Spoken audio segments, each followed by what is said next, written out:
기도하겠습니다. 하나님 아버지, 오늘도 고요한 영혼들 품게 하시고 아름다운 찬양으로 샤워를 함으로 우리 영혼이 정결해지고 우리 영혼의 창이 맑아지는 은혜 주신 것을 감사합니다. 성령 하나님 우리 가운데 임재하시고 말씀하시고 깨우치시고 깨닫게 하시는, 그리고 치유하시고 회복하시고 부흥케 하시는 역사가 있도록 축복해 주옵소서. 예수 이름으로 기도합니다. 아멘. 어제 말씀을 전했는데 천천히 교회 목사님이 연락을 하셨더라고요. 어제 새벽기도 설교를 들으신 사랑의 교회 신자가 제주도에 방문했다가 천천히 교회를 찾아오셔서 격려해 주셨다고. 사랑의 교회 멋져요. 너무 감사해요. 그래서 마음에 감동이 됐습니다. 어제 제주 열방제자교회 승합차 하나 있으면 좋겠다, 그렇게 마음 먹었는데 저희 교회 신자가 연락을 했어요. 목사님, 차를 바꾸려고 그랬는데 제가 할게요. 네.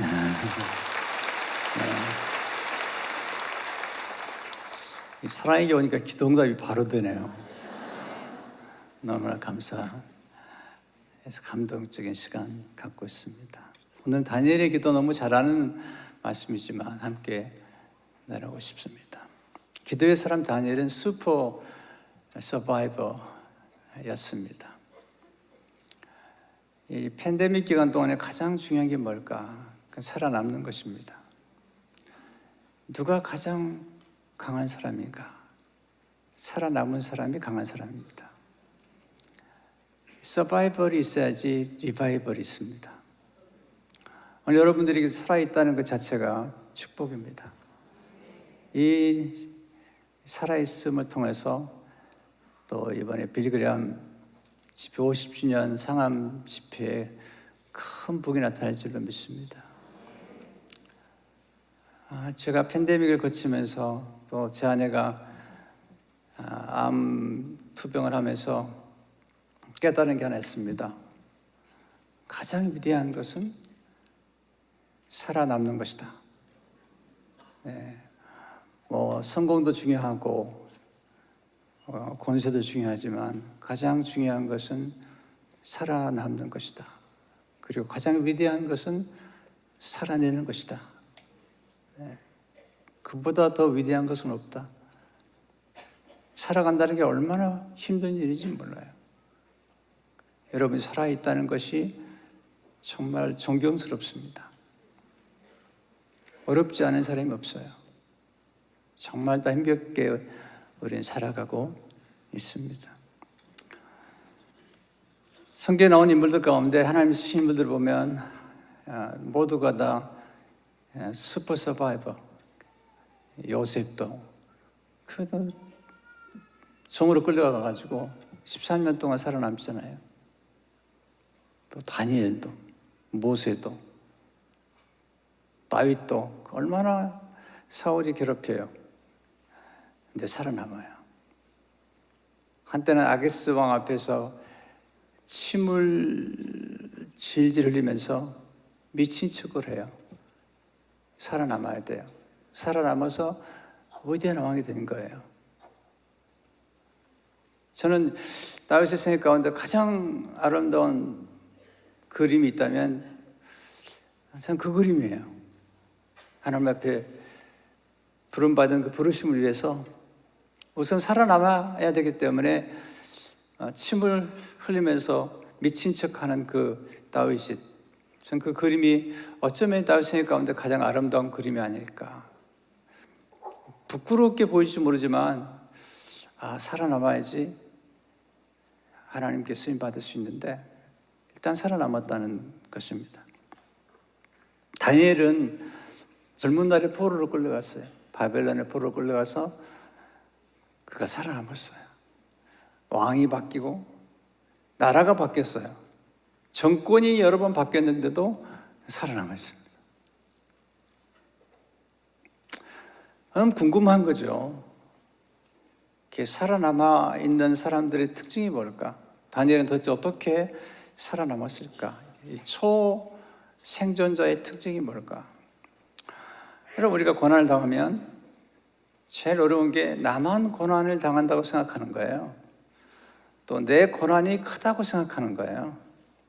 근데 우리가 고난을 당했을 때 고난을 극복하는 비밀 중에 하나가 하향 비교를 하는 겁니다. 나보다 더 어려운 사람들을 생각하고 나보다 어려운 사람들을 우리가 만나보는 것이 중요해요. 그러면 나의 어려움이 그렇게 어렵지 않아요. 그래서 저는 인생의 어려움을 만날 때마다 성경에서 정말 고통스럽게 어려움을 만났던 사람들이나 욥 또는 포로 수용소에서 살아남았던 빅터 프랭크 이런 분들을 생각합니다. 그러면서 이게 그 고난을 극복해내는 경험을 하게 된 것입니다. 다니엘의 경우에 보면 몇 가지 특징이 있어요. 그가 살아남았던 이유 짧게 설명하겠는데요. 첫째는 하나님이 다니엘을 도와주셨어요. 인간의 노력은 한계가 있어요. 하나님이 도와주지 않으면 안 돼요. 둘째는 다니엘은 기본에 충실했어요. 본질에 집중했어요. 기도, 말씀. 항상 하나님께로 돌아갔어요.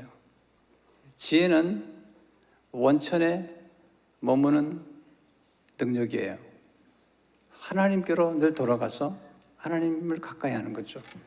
세 번째, 다니엘은 단순하게 살았습니다. 그는 소유를 무시하지 않았지만 소유에 집착하지 않았습니다.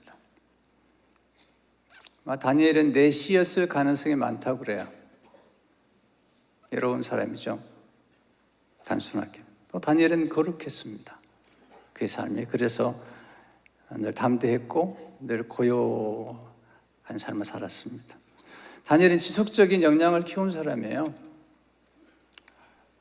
그를 위대하게 만든 건 하나님의 은혜죠. 그 안에 성령이 역사하신 거죠. 그러나 또 하나는 뭐냐면 그가 바벨론 땅에 가서 최고의 학문을 터득한 겁니다. 학문에 터득한 거죠. 그 당시 글로벌 인재가 된 것입니다. 교육은 위대한 것입니다. 하나님의 아이들은 교육이 있습니다. 바로는 이스라엘 민족들에게 교육을 시키지 않습니다. 그들에게 안식도 주지 않습니다. 예배를 드리도록 기회를 주지 않습니다. 하나님께서 그들을 이끌어내서 광야에서 대한 공동체를 만듭니다. 그 대한 공동체에서 하나님 하신 일이 뭐냐면 안식하게 하십니다. 예배하게 하십니다. 또 하나는 뭐냐면 40년 동안 집중해서 교육을 합니다. 신명기 4장에 보게 되면 하나님이 그들에게 주신 그 교육을 통해서 큰 나라와 큰 민족이 됩니다. 지혜와 명철을 통해서, 지식을 통해서. 그렇기 때문에 바로는 이스라엘 민족에 대한 꿈이 없어요. 비전이 없습니다. 그래서 교육을 시키지 않습니다. 그러나 하나님은 하나님의 백성들한테 꿈을 있기 때문에 모세는 교육을 시키고, 또 모세가 애국 궁정에서 받은 교육과 하나님의 말씀에 대한 교육이 조화를 이루어가지고 이스라엘 민족 전체를 40년 동안 교육함으로 위대한 민족으로, 전 세계적인 민족으로 만드는 것을 보게 됩니다. 교육은 가치를 더해주고, 교육은 우리의 삶에 놀라운 미래를 새롭게 열어주는 것입니다.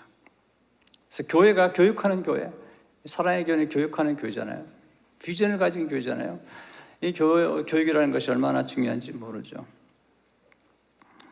신뢰를 얻는 게 중요한데 신뢰는 어디서 올까요? 성품과 역량이 합해질 때 신뢰를 얻게 되죠. 예를 들자면 꼭 그런 예를 들기 어렵습니다. 나는 의사 선생님인데 성품은 되게 좋아요. 그런데 그분이 수술하면 사람이 죽어요. 이러면 이제 참 곤란하잖아요. 네. 근데 어떤 분은 굉장히 실력은 있어요. 근데 성품이 아주 안 좋아요. 둘 중에 누굴 찾아갈 것 같아요? 물론 어려운 얘기죠. 근데 정말 성품과 실력을 함께 겸비한다는 것은 굉장히 중요한 거죠. 의사에게 가장 중요한 것은 긍휼히 여기는 마음이지만, 여러분, 긍휼만 가지고 안 되죠. 실력이 있어야죠. 환자를 치료하는 실력이 있어야죠.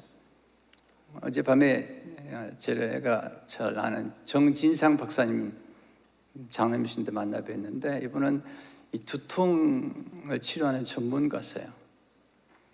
삼성병원에 계시다가 이번에 강남에 신경과 개업해가지고 가까운 데 계셔서 만났는데, 두통 분야는 세계적인 분이신데, 이번 만나보면 인격과 실력을 겸비하셨어요.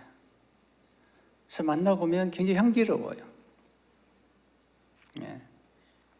그래서 우리가 하나님께 인정을 받고 사람들에게 신뢰를 받으려면 성품과 역량의 균형을 이루는 게 필요합니다.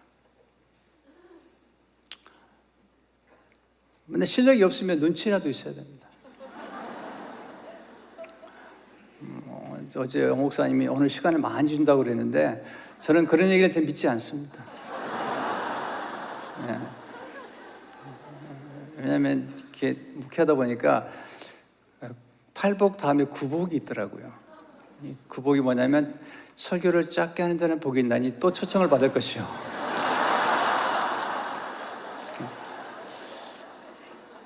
길게 하면 초청 안 해줘요.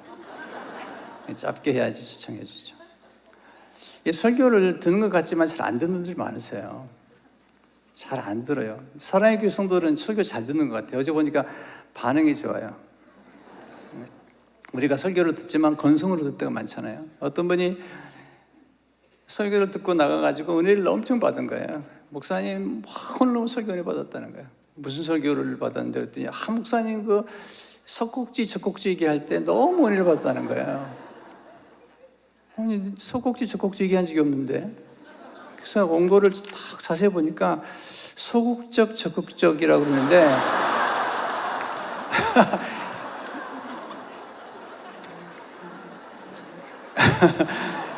이게 이제 잘못 들으면 그런 수가 생기거든요. 설교 잘 들으시면 좋겠어요. 어쨌든 다니엘은 적응력이 탁월했어요. 우리가 적응을 잘해. 요셉 적응을 잘하잖아요. 다니엘도 적응을 잘하잖아요. 시대가 바뀔 때마다 적응을 잘해야 돼요. 사랑의 교회는 정말 적응력이 탁월한 교회예요. 여러분 보세요. 애굽의 지도와 광야의 지도와 가나안의 지도가 달라요. 근데 광야에 와서 애굽의 지도를 보고 있다면 그건 안 되죠. 또 가나안에 들어가서 광야의 지도를 보면 안 되죠. 모세가 하나님 앞에 불순종한 부분이 있어서 가나안 땅에 들어가지 못한 것도 있지만, 모세는 광야의 지도를 가지고 있어요. 애굽 궁중의 지도를 가지고 있어요. 그러나 가나안의 지도를 가지지 않았어요. 여호수아 갈렙은 가나안의 지도를 가졌거든요. 지도를 가진 자가 백성을 인도하는 거예요. 그래서 여호수아는 이제 새로운 시대에 새로운 적응력을 가지고 이제 가나안 땅에 들어가잖아요. 지금 얼마나 바뀐지 몰라요, 세상이요. 6년 만에 나와봤더니 전 완전히 촌놈이에요. 와, 놀라워요. 정말 놀라운 나라예요. 배달의 민족이에요. 너무만 놀라워요. 문화 충격 때문에 적응이 안 돼가지고 정말 놀라워요. 여러분 여기서 살아서 모르실지 모르지만 정말 6년 만에 나와보니까 한국은 정말 대단한 나라예요. 세계적인 나라예요. 모든 글로벌의 허브, 우리 한국에서 한번 시도해보고 잘 되면 잘 되는 거예요. 그만큼 한국 민족이 위대한 민족이 된 거죠. 이게 다 선교사님들이 들어오셔서 복음을 뿌려주시고 학교를 세우고 교육을 시켜준 결과예요. 네. 7번째, 다니엘은 지혜롭게 반응했습니다. 사건에 지혜롭게 반응했다. 사건보다 중요한 건 사건의 해석이에요. 그리고 사건보다 중요한 건 반응을 하는 건데 다니엘이 반응을 잘해요. 위기에 처할 때마다 반응을 잘함으로 기회를 만들어요. 그가 고난에 처할 때마다 반응을 잘함으로 수직 상승하게 돼요. 한 단계 업그레이드 돼요. 새로운 차원 올라가 버려요. 고난이 문제가 아니죠. 여러분, 고난은 누구에게나 있는 거예요. 저도 고난을 많이 겪었어요. 여러분, 제 얼굴을 보세요. 얼마나 말랐는지. 네. 이거 피골이 상접하잖아요. 이면 목회 보통 어려운 게 아닙니다.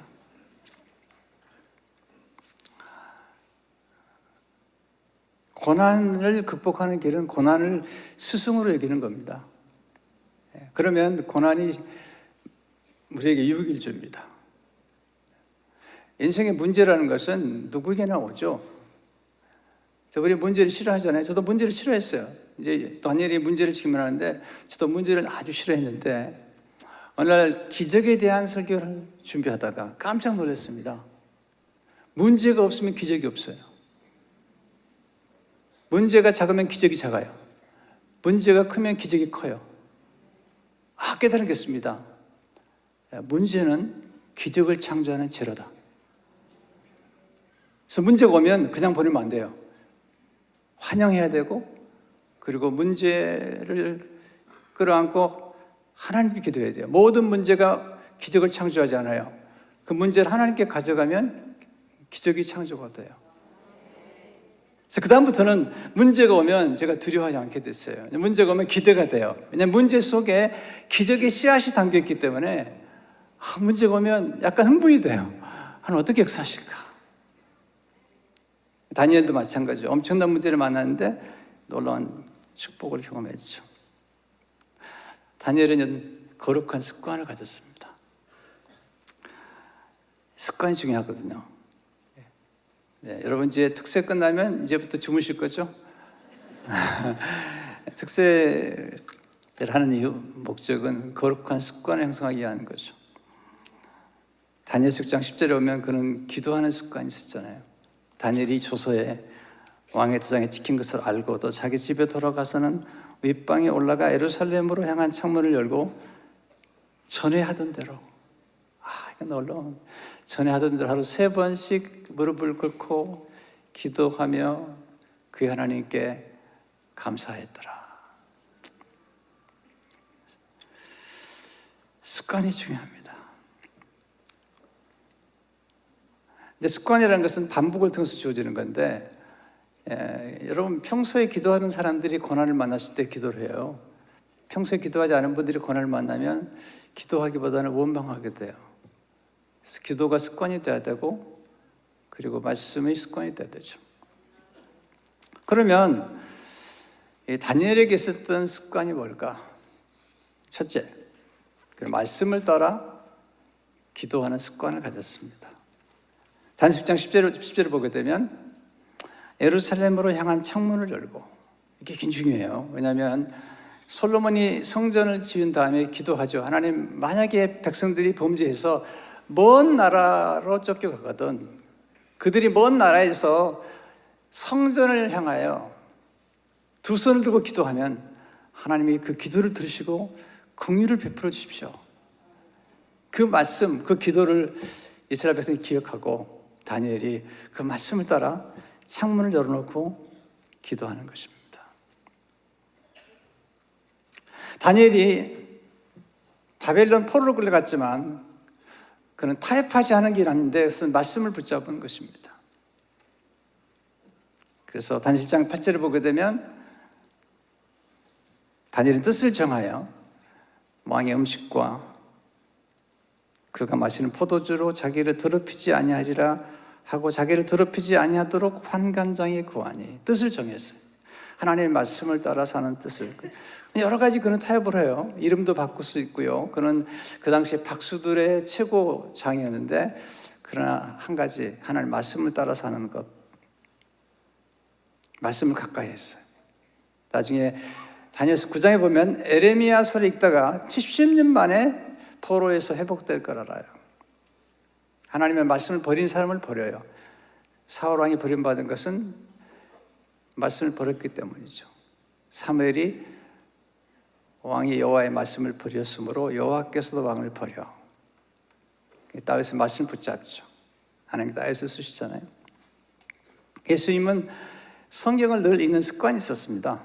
누가복음 4장 10절을 보게 되면 예수께서 그 자라나신 곳 나사렛이라 안식일에 늘 하시던 대로 회당에 들어가서 성경을 읽으려고 서심해. 늘 하시던 대로. 이 습관이죠. 여러분 말씀을 붙잡으셔야 돼요. 빌리그레함 목사님께서 신학교 가가지고 굉장히 고민을 많이 했어요. 왜냐하면 신학교 가니까 막 신신학을 공부하고 그러다 보니까 너무너무 고통스러운 거예요. 그러던 어느 날 고민하고 기도하는 중에 하나님이 깨달음을 주셔서 하나님 성경 말씀을 그대로 믿겠습니다. 성경대로 믿겠습니다. 그래서 빌리그레함 목사님 설교할 때마다 성경을 말씀하기를 그렇게 함으로써 엄청난 복음 전도 역사가 나타나는 것을 기억합니다. 여러분 세상 사람들은 일리를 추구해요. 일리가 있다. 그러나 교회는 진리를 추구하는 거예요. 진리. 우리는 교회 왜 나오느냐? 진리 때문에 나오고 예수님이 길이요 진리시잖아요. 정말 중요한 거죠. 두 번째 습관은 날마다 무릎을 꿇고 기도하는 습관이에요. 다니엘에서 입장해 보게 되면 다니엘을 괴롭히는 사람이 나와요. 다니엘이 잘 되니까 잘 되는 꼴을 못 봐요. 그래서 다니엘을 죽이려고 하는데 흠이 없어요. 오직 하나, 하루에 3번씩 무릎을 꿇고 기도하는 걸 보고 기도하지 못하게 하기 위해서 기도하지 못하는 법령을 만든 거죠. 그래서 30일 동안 왕 외에 누구에게나 어떤 신에게나 구하면 사자굴에 집어넣는 법령을 만들어가지고 그 법령이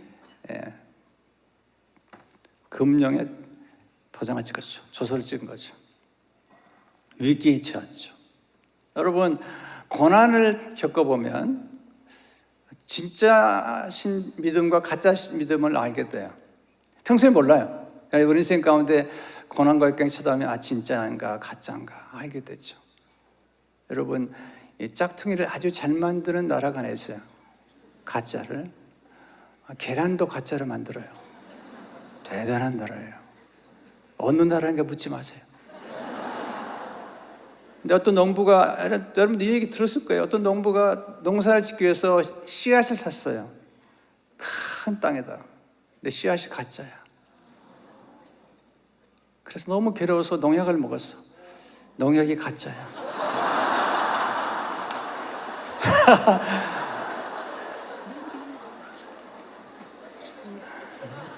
거기까지만. 근데 우리가 정말 예수 그리스도를 믿으면서 신앙이 위기에 처했을 때 우리 신앙이 한번 점검이 돼요. 진짜인가 가짜인가. 다니엘은 기도하면 죽는 거예요. 다니엘은 기도를 생명처럼 여겼어요. 목숨을 내놓고 기도하는 거죠. 하루에 3번씩 무릎 꿇고 기도하는데 얼마나 오랫동안 기도했냐면요. 이 당시에 다니엘이 젊은 나이가 아니에요. 6장에서 9장으로 넘어가면 포로로 끌려간 70년이 됐거든요. 그가 아마 10대에 끌려왔다면 70년이 지난 거죠. 70년이 지나도록 하루에 3번씩 무릎을 꿇고 기도하는 거죠. 여러분 무릎을 꿇는 것 자체가 중요한 거예요. 왜냐하면 하나님 앞에 무릎을 꿇는 사람들은 사람 앞에 무릎 꿇지 않아도 돼요. 하나님 앞에 무릎 꿇지 않기 때문에 사람 앞에 무릎을 꿇는 거죠. 겸손이 중요해요. 하나님 앞에서 겸손이 중요해요. 리고른 목사님이 한 번은 목회자들을 모아놓고 축복을 받은 다음에 그 축복을 유지하고 확장시키고 나눠줄 수 있는 3가지 원리를 가르쳐 주시더라고요. 잊지 못하겠어요. 축복을 받은 다음에 축복을 많이 잃어버려요. 축복을 유지하고 축복을 키우고 축복을 확장하는 원리 3가지를 가르치더라고요. 영어로는 약간 끝자리가 비슷해요. 첫 번째가 humility, 겸손이에요, 겸손. 교만하면 다 잃어버려요. 겸손해야지 축복을 보존할 수 있죠. 두 번째가 maturity, 성숙해야 돼, 성숙해야 돼. 미숙하면 축복을 간직할 수가 없어요. 미숙한 교회는 말이 많아. 싸움도 많이 해. 성숙한 교회는 말이 별로 없어요. 제가 미국 처음 갔을 때 제가 맡게 된 부서가 유치부였어요. 유치부에도 정말 유치하대요. 그래서 유치부라고 그런 것 같아요. 말도 많고. 이민교육 가운데 미숙하면요, 점심 때 도넛 먹을 것인지 국수 먹을 것인지 싸우다가 귀가 깨져요. 얼마나 미숙해요. 성숙하게 되면 하나님의 축복을 지킬 수가 있어요. 계속 자라야 돼요. 여러분 2살짜리 어린아이에게 아이 낳으라고 그래 보세요. 못 낳아요. 금식해도 못 낳아요. 근데 크면 아이를 낳죠. 성숙하면. 성숙하고 원숙해져 보세요. 끝을 볼 줄 아는 사람들은 오늘 내가 아무리 어려워도 불평하지 않아요. 왜? 마지막을 보기 때문에. 여러분 건축 중에 있을 동안은 흉측해요. 그러나 아무도 흉측하다고 하지 않아요. 그냥 건축 후 마지막 모습을 보기 때문에. 여러분 자녀를 키울 때 아직 건축 중이에요. 공사 중이라고요. 때문에 너무 일찍 결론을 내리지 마세요. 아직 멀었어요. 네, 특별히 청소년 아이들, 티네이저 걱정하지 마세요. 여러분 지나고 나면 다 멋있어져요. 여러분 청소년들이 자기도 힘들어요. 어떤 분이 청소년들 대하고 미친 사람 대하고를 찍어봤더니 똑같더래요. 이게 굉장히 어려운 거예요. 그러니까 이 청소년들이 어려운 거거든요. 그러니까 또 부모도 어려워요. 제가 한 번은 이제 이삭을 바치는 아브라함의 얘기를 하면서 이삭을 바치는 게 얼마나 힘들겠냐고 그랬더니 저 EM 목사님이 와가지고 그러더라고요. 자기 아들 셋인데 다 바쳐버리고 싶다.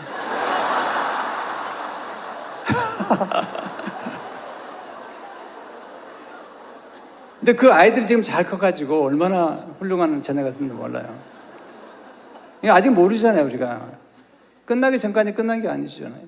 따라서 해보세요. 끝나기 전까지는 끝난 것이 아니다. 우리 하나님의 쉼표를 찍었는데 마침표를 찍어버려요. 아니에요. 하나님의 쉼표를 찍은데 마침표를 찍으면 안 돼요. 아직 끝난 게 아닙니다. 하나님이 하신 일들은 그렇잖아요. 그러면 다니엘이 이렇게 기도하는 기도가 뭘까? 기도는 신비로운 거예요. 하나님도 기도하시잖아요. 저는 기도를 배우면서 정말 신비로운 게 하나님도 기도하신다. 마르바돈 같은 사람은 기도란 무엇이냐? 성삼위 하나님이 교제하는 것을 엿듣는 것이다. 지성소에 들어가서 성삼위 하나님이 대화하는 것을 엿듣는 것이 기도다. 이게 놀라운 신비한 기도는 굉장한 영광스러운 첫 초대예요. 성삼위 하나님께서 우리를 성삼위 하나님의 교제 가운데로 초대하는 게 기도예요. 영광스러운 겁니다. 기도하는 교회는 살아있는 교회입니다. 기도하는 목사님은 살아있는 교회입니다. 그런데 기도하는 목사님보다 더 중요한 게 있어요. 기도하게 만드는 목사님이 훌륭한 목사인 거예요. 왜냐하면 기도해야 살아가기 때문에 그렇죠. 다니엘이 통해서 배우는 기도, 첫 번째는 기도를 최고의 우선순위에 두는 것이에요. 그런 목숨보다 더 중요한 걸 기도를 여겼습니다. 왜냐하면 기도를 통해서 그는 지혜와 명철을 얻었어요. 기도하게 되면 하나님 지혜를 주시고 명철을 주세요. 지식이 필요해요. 열심만 가지고 안 돼요. 어떤 분은 열심만 가지고 일하는데 지식이 따라주잖아요. 지혜가 없어요. 물론 열심히 해야 돼요. 왜냐하면 게으르면 마귀도 안 쓴대요. 그래서 열심히 하는 건 좋은데 열심만 가지고 안 돼요. 우리 목사님이 정말 이 언어의 디자이너라고 그럴까? 대단해요. 어제도 식사하는데 사람에게는 진심, 하나님께는 전심. 어떻게 그런 생각을 하는지 모르겠어요. 근데 열심만 가지고 안 돼요. 진심과 전심이 필요한 거죠. 다니엘에게는 하나님 향한 열심도 있었지만 그에게는 사람을 향한 진심이 있었어요. 그런 다리오 왕에게. 그리고 하나님 향한 전심이 있었던 거죠. 기도를 최우선순위에 둔 거죠. 둘째가, 기도가 거룩의 비밀이에요. 기도는 거룩과 접촉하는 거예요. 우리는 누구랑 접촉하느냐에 따라서 우리 인생이 달라지는데, 기도하면 말씀과 접촉하게 돼요. 기도하면 성령과 접촉하게 되죠. 기도하면 기도하는 사람들과 접촉하기 때문에 거룩해지는 거죠.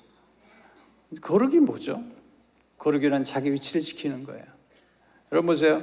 음식이 있는데 이 음식이 그릇 밖을 나가면 거룩하잖아요. 음식은 그릇 안에 있을 때 거룩한 거죠. 여러분, 남편이 직장 마치고 집에 들어오면 거룩하지만 옆집 아줌마 찾아가면 거룩하잖아요. 주일날 예배에 참석하면 거룩해요. 근데 술집 갔으면 거룩하지 않죠. 거룩이라는 것은 굉장히 중요한데, 거룩은 우리가 있어야 할 자리에 있는 것, 그리고 거룩은 접촉하는 건데, 기도하게 되면 거룩과 접촉하게 되죠. 그래서 우리 삶 속에 변화가 일어나죠. 거룩은 경계를 지키는 거예요. 하나님을 경외하는 거죠. 넘어서는 안 될 선을 지키는 거죠. 여러분, 탈선이 뭐죠? 기차는 철로를 위로 달려야 되는데 철로를 벗어나면 탈선하는 거잖아요. 여러분, 행복한 결혼 생활은 간단해요. 선을 지키세요. 너무 사랑하려고 하지 마세요. 잘 안 돼요. 저도 해봤는데 잘 안 돼요. 그런데 선을 지키면 돼요. 경계를 지키고 존중하고. 여러분, 결혼 생활의 가장 문제가 뭐죠? 무리한 거죠. 함부로 하는 거잖아요. 남편 그 스마트폰 자꾸 훔쳐보고 2시 일어나가지고 3시 일어나가지고 아내 것 훔쳐보고 그러면 안 되는 거예요. 네, 경계를 지키죠. 교회도 제가 볼 때는 행복한 교회의 특징이 뭔지 아세요? 예의가 있어요. 목사님 존중하고 장로님들 존중하고 이러면 교회가 예의가 있잖아요. 근데 너무 지나치게 친밀하다 보니까 이게 문제가 생기거든요. 가장 친밀함의 적은 지나친 친밀함인 거죠. 너무 가까이 있으니까 싸우는 거예요. 조금씩 거리가 필요해요. 그래서 행복한 인간관계 비밀은 뭐냐면 일정한 거리를 갖는 거예요. 저는 이미 목회하면서 1년에 한 2번 정도는 한국에 나와서 집회를 했어요. 그러니까 교인들은요, 제가 계속 있는 걸 좋아한다고 그러지만 그건 거짓말이에요. 권태를 이렇게. 제가 이렇게 떨어져 나와 있으면 저를 더 그리워해요. 네, 지금 많이 그리워해요, 제가. 인생은 동경하는 거거든요. 네, 어느 정도 거리가 있어야지 그리워하고 그러는 거죠. 그러니까 목사님이 가끔 교회를 비우더라도 그리워하시면 돼요. 그리고 목사님 같은 거는 한 교회의 소유가 아니에요. 하나님의 소유지 사랑의 교회의 소유가 아닙니다. 그 때문에 이제 세계를 다니면서 말씀을 전하더라도 우리는 기도해드리면 되죠. 그러나 너무 떨어져 있으면 안 된대요. 40일 넘어가면 금송아지를 만들기 때문에 목사님, 제가 이번에 나와서 딱 38일 있다 들어갑니다.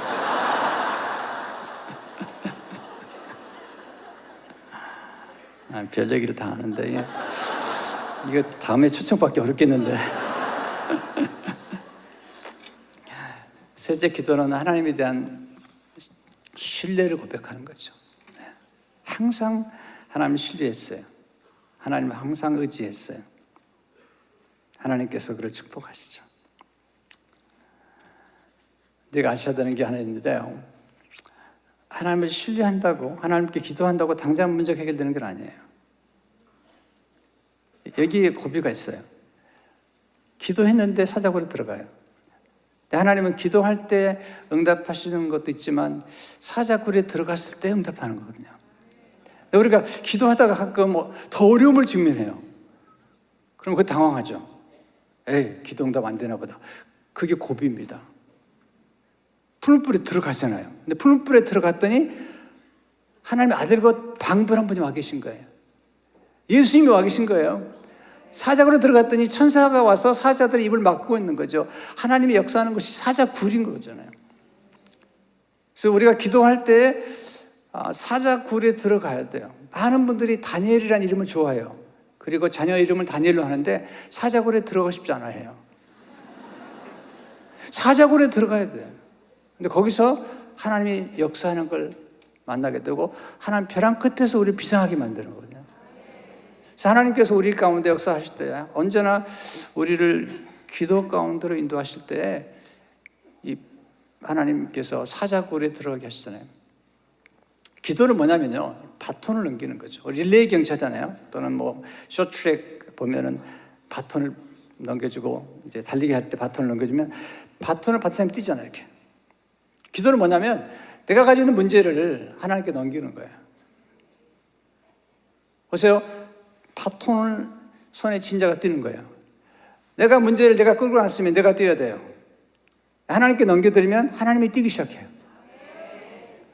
내가 일하면 내가 일하는 거예요. 그러나 내가 하나님께 기도하면 하나님이 일하기 시작하는 거죠.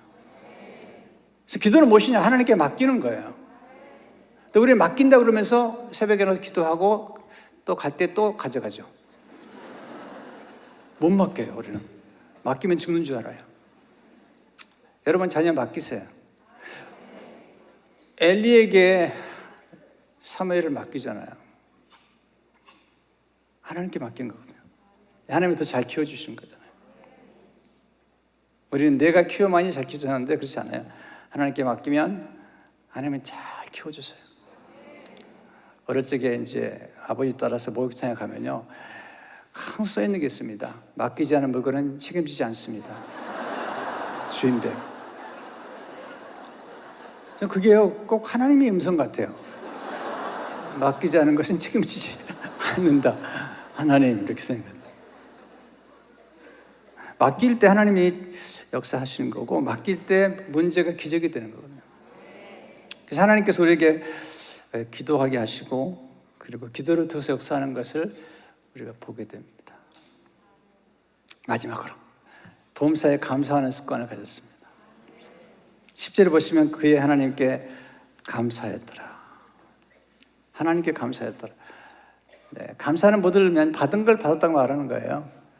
또 진짜 감사는 받을 것을 미리 감사하는 거예요. 이게 놀라운 거죠. 그래서 감사 기도의 특징이 뭐냐면 내가 간구하는 기도만 해서는 안 돼요. 감사하는 기도를 하게 되면 아직 받지 않았지만 받았다는 기도를 드리는 거예요. 제가 아는 권사님은 남편이 교회를 나오지 않았어요. 그래서 남편 신발을 싸가지고 교회 왔어요. 나는 기도하기 시작. 하나님 감사합니다. 아직 남편 안 나왔는데 신발은 나왔습니다. 그러니까 1년을 기도했는데 남편이 교회 나왔어요. 그리고 나중에 장로님까지 됐어요. 그러니까 우리가 기도할 때 믿음으로 기도해야 돼요. 믿음으로. 여러분 자녀를 위해서 기도할 때도 미리 믿음으로 기도하고 믿음으로 여러분이 원하는 걸 얘기해야 돼요. 제가 한 번은 특세를 돌아갔는데 끝나고 나서 통성기도를 하는데 교회 크지도 않아요. 몇 명 안 되는데 그 어떤 여자분이 기도를 하면서 하나님 우리 남편 좀 고쳐주세요. 우리 남편 술 먹고 교회 다니면서 담배 피우고 막 그러는 거예요. 내가 보니까 저건 기도가 아니라 고발이다.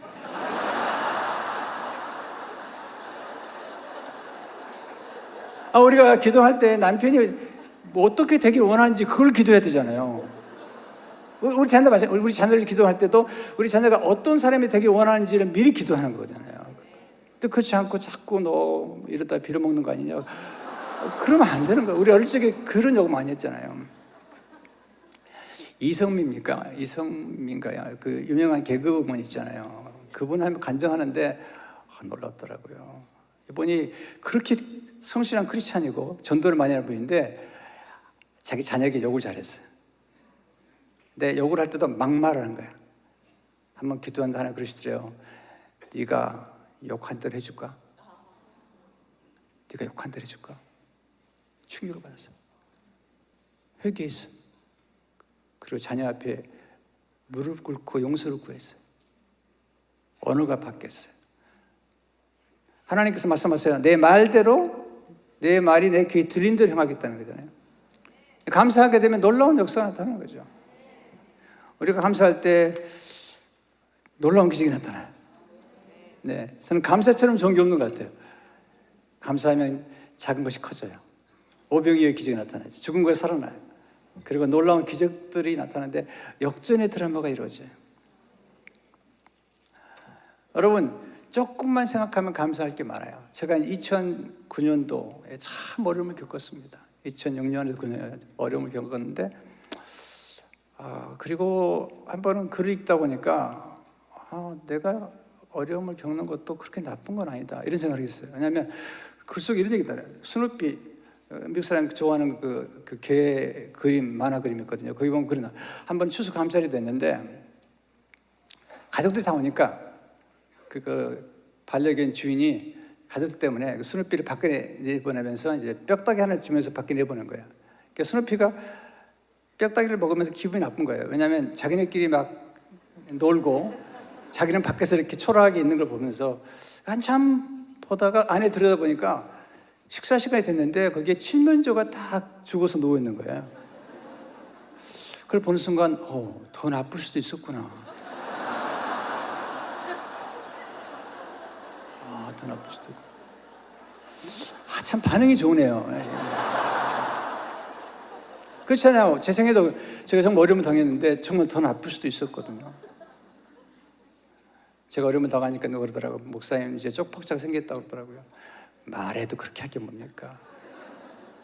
여러분, 인생이 불행 같아도 하나님이 역사하면 그게 축복이 됩니다. 신달자 씨가 이런 시를 썼어요. 불행, 던져서 박살내지 마라. 그것도 잘 주무르면 옥이 되나니. 네. 다니엘이 지금 엄청난 고난을 통해서 축복을 받았거든요. 하나님이 놀라운 역사죠. 역전의 드라마죠. 근데 다니엘서의 마지막 원하면 하나님의 나라예요. 그리고 그리스도를 높이는 거죠. 그리고 많은 사람을 옳은 길로 돌아오는 사람이 하늘의 별처럼 빛난다는 거죠. 이게 전도의 선교로 끝이 나요. 여러분, 하나님은 역전의 드라마를 좋아하세요. 아직 인생은 끝나지 않았습니다. 끝나기 전까지는 끝난 것이 아닙니다. 여러분, 하나님이 아직 쉼표를 찍었는데 마침표 찍지 마세요. 아직도 여러분의 미래가 있습니다. 기도하겠습니다. 하나님 아버지, 다니엘의 기도 습관을 통해서 하나님 어떤 분이신지 깨달았습니다. 이 귀한 교회, 이 소중한 교회를 축복해 주시고, 이 사랑의 교회 오적의 목사님과 사모님, 자녀들을, 우리 장로님들, 권사님들, 집사님들, 순장들, 온 성도를 축복하시며 이 특세 기간 동안에 섬기신 모든 분들과 자녀들에게 큰 축복으로 함께 하시며 정말 글로벌 전 열방을 향해 복음을 증거하는 귀중한 교회로 계속해서 축복해 주옵소서. 예수 이름으로 기도하옵나이다.